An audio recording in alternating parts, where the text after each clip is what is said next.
अस्सलाम वालेकुम दोस्तों, आपका अपना भाई आज एक नई वीडियो के साथ हाजिर खिदमत है। उम्मीद करता हूँ कि मेरे तमाम कबूतर परवर भाई बाखैरियत से होंगे। ज़ेर स्क्रीन उस्ताद इमरान जोया नज़र आ रहे हैं आपको। ये सारे शरीर इनको हार डाल रहे हैं। तो इनकी 5 बाजियाँ थी जिनमें अल्हम्दुलिल्लाह ये 4 विनर हो गया मुसलसल, एक बाजी बकाया है। दोस्तों वीडियो अच्छी लगी हो तो लाइक एंड शेयर कीजिएगा, चैनल को सब्सक्राइब करें, बेल आइकॉन के बटन को प्रेस करें ताकि हमारी नई आने वाली वीडियो को बआसानी देख सकें। ये चेक करें, उस्ताद इमरान जोया पंजकोसी माशाल्लाह बहुत अच्छा शिकार कर रहे हैं उस्ताद इमरान जोया इस बार जी। ये सुनते हैं उस्ताद इमरान की ज़बानी जी। अस्सलाम वालेकुम जी। ਨੂਰ ਸਾਹਿਬ ਜੀ 5 ਬਾਜ਼ੀਆਂ ਸੀ। ਇਹ ਬੱਬੀ ਵੱਟੂ ਹੈ ਜੀ, ਭਾਈ ਹੈ ਜੀ ਮੇਰਾ।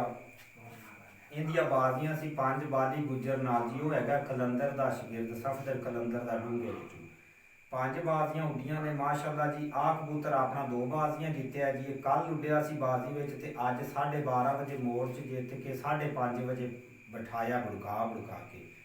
8 ਦਿਨ ਪਹਿਲੇ ਵੀ ਇਹ ਬਾਜ਼ੀ ਉੱਡਿਆ ਸੀ ਮਾਸ਼ਾਅੱਲਾ, ਜਿੱਤਿਆ ਸੀ। ਵੈਸੇ ਜੀ 4 ਬਾਜ਼ੀਆਂ ਉੱਡ ਗਈਆਂ ਨੇ ਮਾਸ਼ਾਅੱਲਾ, ਚਾਰੇ ਅੱਲਾ ਮਾਲਿਕ ਨੇ ਕਰਮ ਕੀਤਾ ਸੀ, ਜਿੱਤੀਆਂ ਨੇ ਜੀ। 5ਵੀਂ ਬਾਜ਼ੀ ਰਹਿ ਗਈ ਏ, ਉਹਦੀ ਵੀ ਤੁਸੀਂ ਦੁਆ ਕਰਿਆ ਜੀ ਅੱਲਾ ਮਾਲਿਕ ਆਪਾਂ ਨੂੰ ਕਾਮਯਾਬੀ ਦੇਵੇ। ਨੂਰ ਸਾਰੇ ਬਾਜ਼ੀਆਂ ਉੱਡੀਆਂ ਨੇ ਬੱਬੀ ਵੱਟੂ ਦੇ ਘਰ ਦੀਆਂ ਜੀ।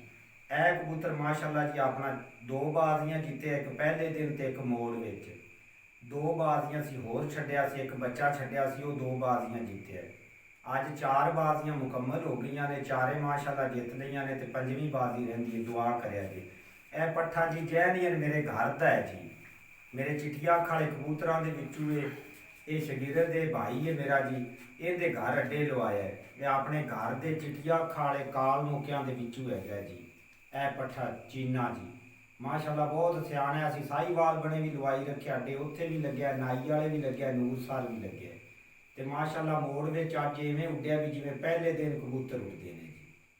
ਇਹ ਮੇਰੇ ਨਾਲ ਖਲੋਤਾ ਤਾਲਬ ਹੈ ਜੀ, ਇਹ ਮੇਰਾ ਸ਼ਾਗਿਰਦ ਹੈ ਪਰਵੇਜ਼ ਮਾਰੂਫ ਚਾਈਨਾ ਦਾ ਘੋੜਾ ਜੀ। ਤੇ ਇਹ ਬੱਬੀ ਵੱਟੂ ਖਲੋਤਾ ਹੈ ਜੀ। ਇੱਕ ਵਾਰੀ ਬੰਦ ਕਰ